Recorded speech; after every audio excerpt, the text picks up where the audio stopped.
Put up the shorts and get your coat back out because winter is making a comeback. Closing arguments in the Derek Chauvin trial, when the jury could get the case, and the very latest on 2 OU athletes arrested. This is OU Nightly.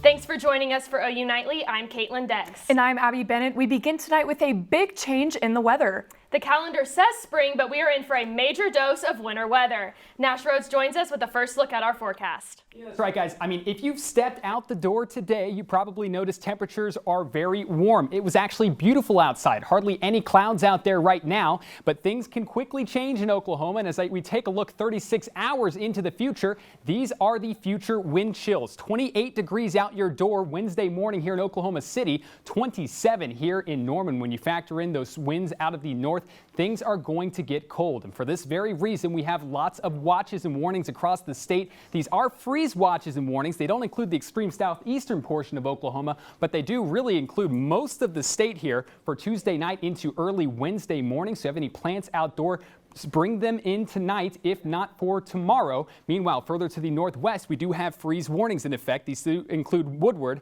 and Elk City, and I'll have more on that coming up, and even storm chances later on in the forecast. Guys?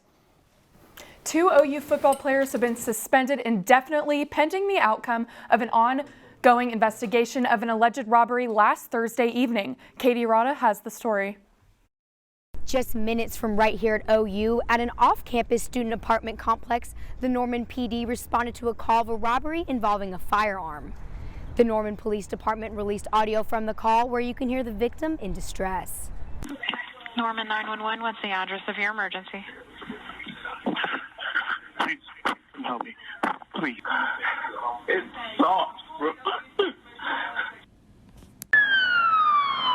During the call, the alleged victim told the dispatcher he was jumped, beaten, and hit with a gun. The victim said the assailants had a Glock 19 with an extended clip and stole his AR-15. I'm guessing they wanted either weed or money from me. Okay. The victim was hurt and bleeding, but refused an ambulance, saying that he could not afford it. He's literally bleeding. I'm bleeding. Hurry up. I'm bleeding. Listen. An archive of police scanner traffic coinciding with the robbery included the names of 2 OU football players.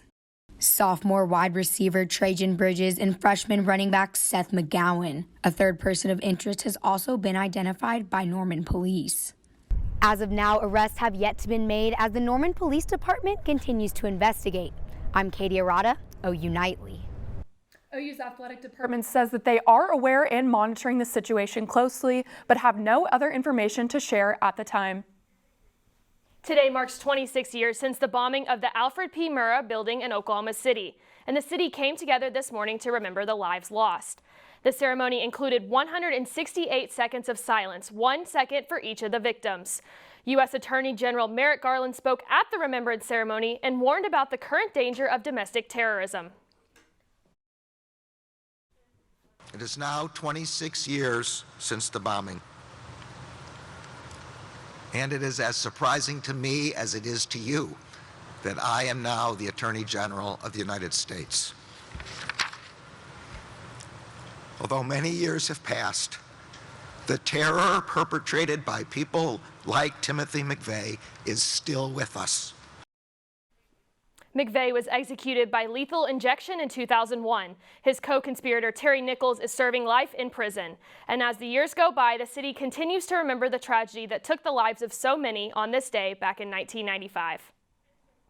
And one of the most closely watched trials of the year is now in the hands of the jury. In closing arguments today, prosecutors and the defense offered competing versions of former Minneapolis police officer Derek Chauvin's role the day George Floyd died. The state calls Chauvin's actions murder. The defense says he acted reasonably. Camila Bernal is in Minneapolis with more. George Floyd's final words on May 25, 2020 were, "Please, I can't breathe." I can't breathe. All that was required was a little compassion. and none was shown on that day. In closing arguments, the state telling the jury to remember the videos from George Floyd's final day. Believe your eyes. What you saw happened, happened. Putting the blame for Floyd's death on Derek Chauvin. The defendant was on top of him for 9 minutes and 29 seconds. This wasn't policing. This was murder. The defense disagrees. This was an authorized use of force, as unattractive as it may be. Chauvin's team argues Floyd died from a combination of factors, including drugs, underlying health issues, and possibly exhaust from the police vehicle. But it's up to the jury to determine Chauvin's fate. If convicted on the highest charge, second-degree unintentional murder, the former officer faces up to 40 years in prison. You have to take into account that officers are human beings, capable of making mistakes in highly stressful situations. In Minneapolis, I'm Camila Bernal. Derek Chauvin pleaded not guilty to second-degree unintentional murder, third-degree murder, and second-degree manslaughter charges. And the spread of COVID-19 is continuing to decline across Oklahoma.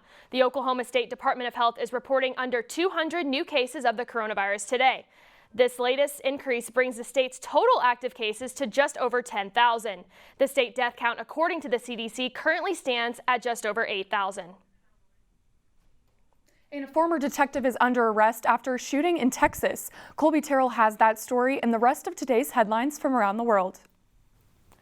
Thank you, Abby. A former sheriff's office detective is suspected in the shooting of 3 people in Austin, Texas. Stephen Broderick is being held without bail in the Travis County Jail facility. So far, motive for the shooting is not yet known, but police say the incident is a domestic situation. Broderick resigned from the Travis County Sheriff's Office last year after he was arrested and charged with the sexual assault of a child. And Representative Maxine Waters is calling for protesters to get more confrontational if Derek Chauvin is acquitted. She also says that she doesn't agree with the curfew in place and believes it's just a way to silence protesters. Republicans claim that the California Democrat is inciting violence, but she denies those claims. House Minority Leader Kevin McCarthy says he will take action against Waters if House Speaker Nancy Pelosi does not. Pelosi says she believes Waters owes no apology, and many businesses in Minnesota are boarding up in preparation for that decision. The Supreme Court will not take up the case that challenges the 2020 election in the battleground state of Pennsylvania. Several Republicans challenged that the state high court exceeded its authority after extending the ballot deadlines due to the pandemic. These challengers argue that the Constitution says that the state legislature has the final word on elections. Others believe that legislature is a broad term that extends to courts and others that have legislative powers. And now Apple is allowing the social media app Parler to come back to its store after the company made some changes to identify and moderate hate speech. That's the latest from the News Center. Back to you guys at the desk. Thank you, Kolby.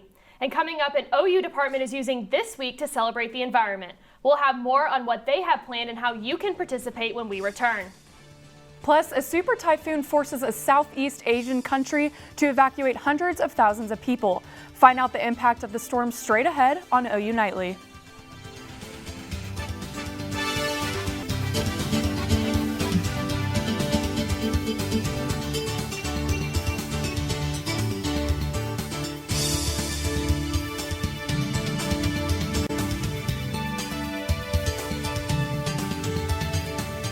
Day approaches, one OU department is celebrating with events promoting sustainability across campus. Deyton has that story in today's Earth Report. Thanks, Kaitlyn. The Department of Geography and Environmental Sustainability is hosting events on campus to promote Green Week. In light of this Thursday being International Earth Day, Green Week aims to educate students on ways to lessen their impact on the environment and advocate for sustainability here on campus. From virtual events such as a cooking class to a cleanup around Norman, there are many ways that you can get involved. For more details on the upcoming events, visit OU Green Week on Instagram. And on the morning of April 9th, La Soufriere volcano on the Caribbean island of St. Vincent erupted, spewing ash more than 25,000 feet in the air. Ash has blanketed the island, and volcanic gases have greatly affected the air quality as the volcanic explosions continue.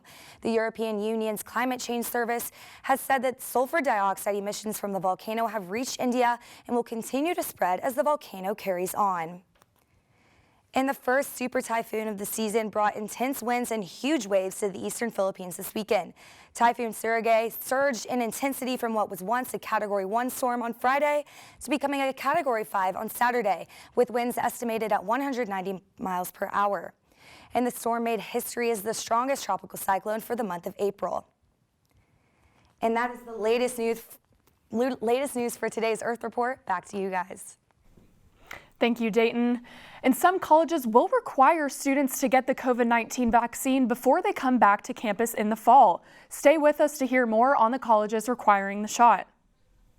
And Nash is tracking a big change in the weather. Nash, what can we expect to see? That's right, beautiful weather right now, but we do have some trouble on the way. I'll let you know just how cold it's going to get and even storm chances coming right up.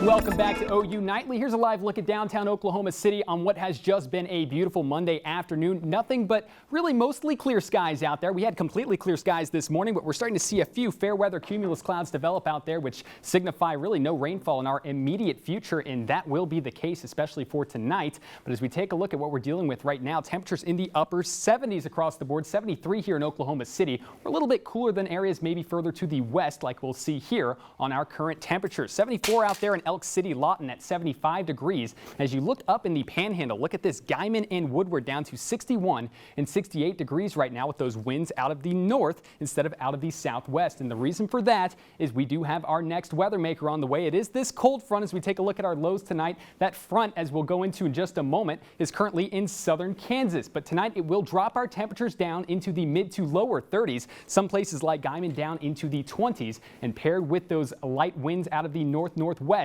that will make our feels like temperatures even fall into the 20s. But as we look at where that front is right now, here's where it is. Just on the northern border of Oklahoma, this will eventually make its way into our neck of the woods overnight tonight into early tomorrow morning and arrive on our doorstep really around 6 a.m. here in Oklahoma City and Norman, and drop our temperatures down into the 30s, if not the low 40s, as it passes through. One thing I do want to draw your attention to is blue. We have blue on the radar in April. This is very strange. We have a chance of snowfall across really the northernmost portion of Oklahoma. This will eventually make its way throughout early Tuesday morning into Tuesday afternoon. We'll start to see those clouds let up late Tuesday evening into Tuesday night, leaving us with mostly clear skies. And that is very important because, as you'll see in just a moment, our temperatures on Tuesday night into early Wednesday morning will drop down into the lower 30s. This is out the door, 34, 33 degrees here in Oklahoma City and Norman respectively. This is Wednesday morning at 5:30 a.m. Really freezing temperatures,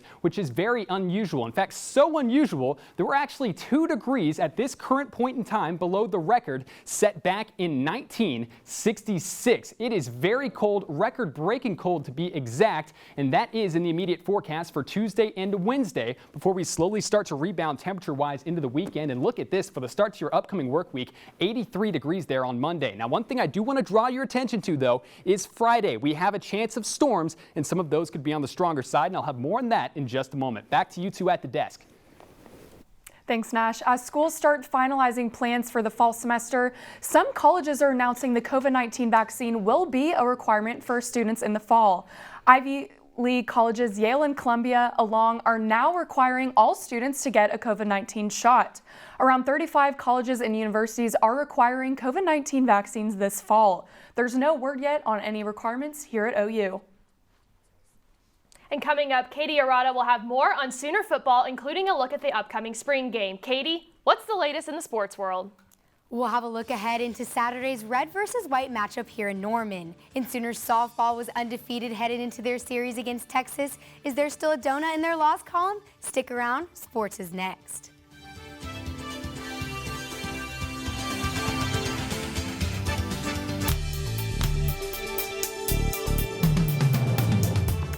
Welcome back to OU Nightly. I'm Katie Arata. We have a lot to cover in sports, so let's get started.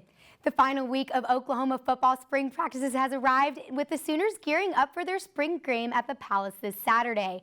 Today, defensive line coach Calvin Thibodeau talked about his expectations from the athletes.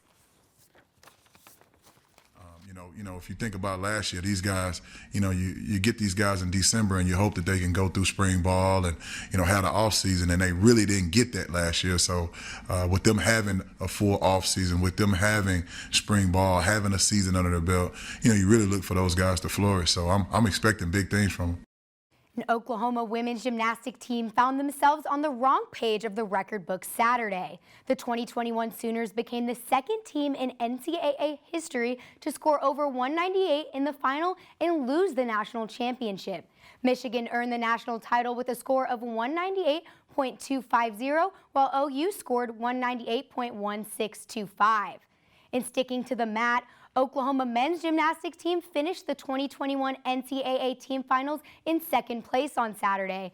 The Sooners fell just short of an NCAA record 13th title. OU rounded off the weekend as the runner-up with an overall team score of 411.591, finishing behind in-conference rival number 3 Stanford. And as for the Sooners softball team, they are continuing their undefeated win streak, bringing it to 33 games this season. The number 1 ranked Sooners completed the series sweep over Texas this weekend. The Sooners won every game by the series run rule, beating UT 11-1 Friday, 10-2 Saturday, and 9-0 Sunday. On the other diamond, the Sooners baseball team went 1-2 in Manhattan this weekend. The Sooners played a doubleheader on Saturday and played the third on Sunday. OU was outscored just 15-11 on the weekend. The Sooners will face Texas Tech tomorrow evening at 7 in Amarillo, Texas. And OU's new basketball coach, Porter Moser, is already getting to work. On Sunday, Eastern West Washington transfer Tanner Groves announced his commitment to Oklahoma. Groves was one of the breakout stars of the NCAA tournament, scoring 35 points in the Eagles' first-round loss to Kansas. And 3 Oklahoma soccer players claimed conference accolades for their performances versus Kansas State. Sydney Sharts was named Big 12 Defensive Player of the Week, Leah Rodreau was named Goalkeeper of the Week, and Kaylee England earned Freshman of the Week. The honors are the first of the season for the Sooners. And tonight at 7, the Thunder will tip off in Washington. The Thunder have lost the past 10 games and are coming off a 112-106 loss to the Raptors last night, while the Wizards are looking for their 5th consecutive win and hope to keep their good momentum rolling. Yesterday, 12 of Europe's biggest clubs announced plans to break away from the established soccer order and form a Super League. The Super League consists of England's Big Six, FC Barcelona and both Madrid clubs from Spain, and Juventus and Milan clubs from Italy. The clubs would play matches midweek while allowing the involved clubs to remain in their domestic competitions. In the NFL's comeback player of 2020 and longtime quarterback Alex Smith announced his retirement today. This comes after Smith was released by the Washington football team last month. Smith will turn 37 next month, announced his decision in a 2-minute video posted on Instagram. And it looks like we've run out of time to talk sports, but you're in luck because there'll be more sports talk tonight at 10:30 on Sooner Sports Pack. Back to you guys at the desk. Thanks, Katie. And coming up, if you are still working from home, you might be able to move somewhere new and get paid for it. Find out how much you could earn and if you qualify when we return. Back to OU Nightly, I'm Purpura at the OU Nightly Update Desk. The death of a Capitol Police officer resulted from natural causes, according to the medical examiner's office. Officer Brian Sicknick was assaulted with chemical spray on January 6th and died of a heart attack the next day. This complicates a potential prosecution of murder charges against the men responsible. That's all for now. Back to you, Abby. And if you need a change in scenery and want to be paid for it, West Virginia might be your answer. The Mountain State is paying $12,000 to anyone over the age of 18 with a full-time remote job if they relocate. The package also includes a year worth of free outdoor recreation and is worth an estimated $20,000. So pack your bags and let the country roads take you home. And speaking of roads, Nash Rhodes, do you have any last weather updates for us? Yeah, I've got one last update for you. These are the storm chances for Friday. You know, we have cold weather coming tomorrow and Wednesday, and then storm chances on Friday for Oklahoma City, Norman, really all of central and south central Oklahoma. We could see some hail, damaging straight line winds, and even a low-end tornado threat with a few of these thunderstorms. But otherwise, as we take a look at that 7-day forecast, we drop into the 40s after a cold front rolls through. We quickly climb back up into the 60s by Friday, and then top off at 83 degrees on Monday. Guys? Thank you, Nash. Thanks for tuning in to OU Nightly. We're live every weekday from Gaylord Hall on the campus of the University of Oklahoma. We'll see you back here tomorrow night, live at 4:30. Good night.